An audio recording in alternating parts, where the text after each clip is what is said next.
Hi hello ಎಲ್ರಿಗೂ ನಮಸ್ಕಾರ. Welcome back to my YouTube channel. ಅವರೆಕಾಯಿ ತಿನ್ನೋದ್ರಿಂದ ಶುಗರ್ ಜಾಸ್ತಿ ಆಗುತ್ತಾ ಅಂದರೆ ಹೌದು, ಅವರೆಕಾಯಿ ತಿನ್ನೋದ್ರಿಂದ ಶುಗರ್ ಜಾಸ್ತಿ ಆಗುತ್ತೆ.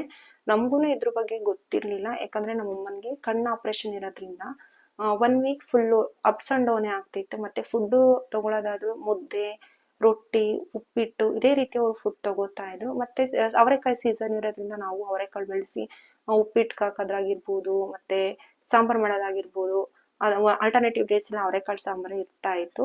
ನಾಳೆ ಆಪರೇಷನ್ ಅಂದ್ರೆ ಇವತ್ತು ಅಡ್ಮಿಷನ್ಗೆ ಅಂತ ಹೋದಾಗ ನಮಗೆ ಅವರೆಕಾಯಿ ತಿನ್ನೋದ್ರಿಂದ ಶುಗರ್ ಜಾಸ್ತಿ ಆಗುತ್ತೆ ಅಂತ ನಮಗೆ ಗೊತ್ತಾಗಿದ್ದು. ಇದ್ರ ಬಗ್ಗೆ ನಾನು ಕ್ರೋಮಲ್ಲಿ ಚೆಕ್ ಮಾಡಿದಾಗ ಯಾವುದೇ ರೀತಿ ಇನ್ಫಾರ್ಮೇಶನ್ ಇಲ್ಲ, ಅವರೆಕಾಯಿ ತಿನ್ನೋದ್ರಿಂದ ಶುಗರ್ ಜಾಸ್ತಿ ಆಗುತ್ತೆ ಅನ್ನೋದ್ರ ಬಗ್ಗೆ ಏನು ಅಪ್ಡೇಟ್ಸ್ ಇಲ್ಲ. ಹಾರ್ಡ್ಲಿ 10 to 15 ಮಿನಿಟ್ಸ್ ನಾನು ಚೆಕ್ ಮಾಡಿದ್ದೀನಿ.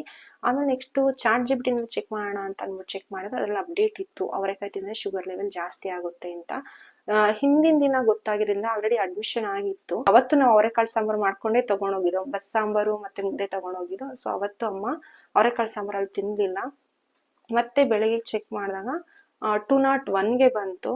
ಅವತ್ ಏನಂದ್ರೆ ಆಪರೇಷನ್ ಮಾಡಿದ್ರೆ ಮತ್ತೆ ಸೆಪ್ಟಿಕ್ ಆಗೋ ಚಾನ್ಸಸ್ ತುಂಬಾನೇ ಇರುತ್ತೆ ಅಂತ ಅಂದ್ಬಿಟ್ಟು ಆಪರೇಷನ್ ಡಿಲೇ ಕೂಡ ಮಾಡಿದ್ರು. ಶುಗರ್ ಲೆವೆಲ್ ಕಡಿಮೆ ಮಾಡ್ಕೊಂಡು ಆಪರೇಷನ್ ಮಾಡಿಸ್ಕೊಳ್ಳಿ ಅಂತ ಹೇಳಿದ್ರು. ಮತ್ತೆ ನಮ್ಮ ಪಕ್ಕದ ಬೆಡ್ ಅಲ್ಲಿ ಇರೋರಿಗೆ ಅವ್ರಿಗೆ 1 ವೀಕ್ ಇಂದ, ಯಾಕಂದ್ರೆ ನಾವು ಯಾವಾಗೆಲ್ಲ ಚೆಕಪ್ ಹೋಗ್ತಿದ್ದೋ ಅವರು ಕೂಡ ಬರ್ತಾ ಇದ್ರು ಅವಾಗ. ಅವ್ರು 1 ವೀಕ್ ಇಂದ ಚೆಕ್ ಮಾಡಿದ್ರೆ ಅವ್ರ ಶುಗರ್ ಲೆವೆಲ್ ಹೆಂಗಿರ್ತಿತ್ತು ಅಂದ್ರೆ 130, 140, 125 ಇರ್ತಾ ಇತ್ತು. ಅಡ್ಮಿಷನ್ಗೆ ಬರೋ ದಿವಸ ನೈಟು ಅವರೆಕಾಳು ಸಾಂಬಾರು ತಿಂದಿದ್ದಾರೆ. ಮಾರ್ನಿಂಗ್ ಚೆಕ್ ಮಾಡಿದ್ರೆ ಅವ್ರಿಗೆ 230 ಬಂತು. ಅವ್ರಿಗೆ 1 ಡೇ ತಿಂದಿರೋದ್ರಿಂದ ಅವರು ನೈಟ್ ಸೌತೆಕಾಯಿ, ಬೆಟ್ಟದ ನದಿಕಾಯಿ ಈ ರೀತಿ ತಿಂದ್ರು. ಮಾರ್ನಿಂಗ್ ಅಷ್ಟೊತ್ತಿಗೆ ಅವ್ರಿಗೆ 135 ಇತ್ತು. ಅವ್ರಿಗೆ ಶುಗರ್ ನಾರ್ಮಲ್ ಇತ್ತು. ಸೊ ಅವ್ರಿಗೆ ಆಪರೇಷನ್ ಆಯಿತು.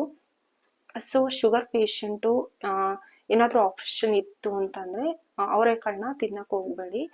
ಈ ವಿಡಿಯೋ ತುಂಬ ಯೂಸ್ಫುಲ್ ಅಂತ ಅನ್ಕೊತೀನಿ. Thanks for watching.